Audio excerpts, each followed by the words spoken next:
సమంత రెండో పెళ్లి చేసుకోబోతుంది, ఖచ్చితంగా అతనితోనే అనే విధంగా ఒక వ్యక్తి పేరు మాత్రం చాలా గట్టిగా వినిపిస్తుంది. అంటే ఈ కొద్ది కాలంగా అటు నాగచైతన్య రెండో పెళ్లి చేసుకున్నాడు, హ్యాపీగానే ఉంటున్నాడు. మరి సమంత రెండో పెళ్లి చేసుకోదా అని ఫ్యాన్స్ అందరూ కూడా అనుకుంటున్నారు. కాబట్టి ఇప్పుడు ఈ యొక్క కొత్త న్యూస్ మాత్రం బయటకు వచ్చింది. నిజమా కాదా? సో రాజ్ నిడియోర్ అందరికీ తెలిసిందే, ఒక ప్రముఖ డైరెక్టర్, సెటాడిల్ హనీ బనీ, అదేవిధంగా the family man web series తీసిన వ్యక్తి.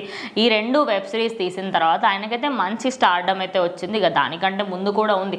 కానీ ఈ రెండు సినిమాలలో ఫ్యామిలీ మ్యాన్లో సమంత కొద్దిసేపే ఉంటుంది, లైక్ ఒక 2-3 ఎపిసోడ్స్లలోనే ఉంటుంది. మిగతా వాటిలలో అలా గ్లిమ్స్ లాగా వచ్చేసి వెళ్ళిపోతుంది. పెద్దగా అంటే క్యారెక్టర్ ఫుల్ లెంత్కి ఇవ్వాల్సినంత అయితే క్యారెక్టర్ అయితే ఖచ్చితంగా ఉంటుంది. కానీ సెటాడిల్ హనీ బనీ ఏదైతే వెబ్ సిరీస్ ఉందో అందులో మాత్రం ఫుల్ ఫ్లెజ్డ్ క్యారెక్టర్ అన్నమాట. స్టార్టింగ్ నుంచి ఎండింగ్ వరకు సమంత పక్కా ఉంటుంది. అంటే ఫుల్ యాక్షన్ సీన్స్ ఇచ్చారు. హీరో ఏ విధంగా చేస్తాడో హీరో పాటు సమానంగా ఈమె కూడా క్యారెక్టర్ ఇచ్చారు. పచ్చిగా చెప్పానంటే ఇంకెక్కువ ఇచ్చారులేండి. అంటే బికాజ్ ఇప్పుడు హీరో అనేది ఆయన స్ట్రెంగ్త్ చూపించుకుంటే ఇక్కడ బోల్డ్నెస్ చూపిస్తే సో ఖచ్చితంగా హీరోయిన్కి ఎక్కువగానే గ్రాస్ప్ ఉంటుంది. కాబట్టి తన బోల్డ్నెస్తో ఎక్కువగా క్యారెక్టర్ అయితే వచ్చిందనమాట.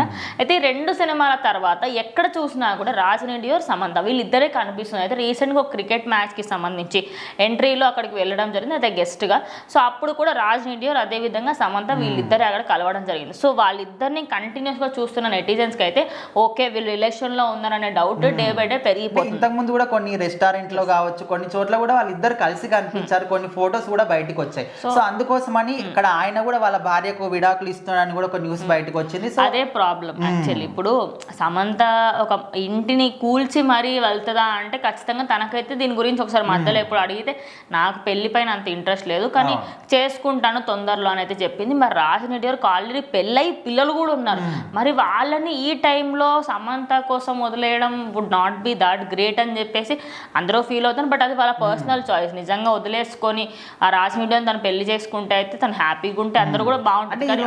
మనము నిజం అని చెప్పలేము, అబద్ధం అని చెప్పలేము. ఈ చూపిస్తున్నటువంటి ఫొటోస్ కానీ వాళ్ళు ఉన్నటువంటి క్లోజ్నెస్ ఇదంతా చూస్తే నిజం అనుకోవచ్చు. లేకపోతే అక్కడ భార్య పిల్లలు ఉన్నప్పటికీ వాళ్ళని వదిలేసి మరి పెళ్లి చేసుకున్నారంటే అది కూడా మనం నమ్మలేము. ఇక తను రీసెంట్ పోస్టులు చూస్తుంటే ప్రతిదీ పెళ్లి గురించి, పిల్లల గురించి, నా లైఫ్ మారబోతుంది అన్నట్టుగా న్యూ ఇయర్ నుంచి అవే పెడుతుంది అనమాట. సో చూద్దాం మరి ఎక్కడికి వెళ్తుంది ఈ స్టోరీ, లేకపోతే ఇక్కడే ఎండ్ అయిపోతుంది ఏంటనేది వెయిట్ చూద్దాం.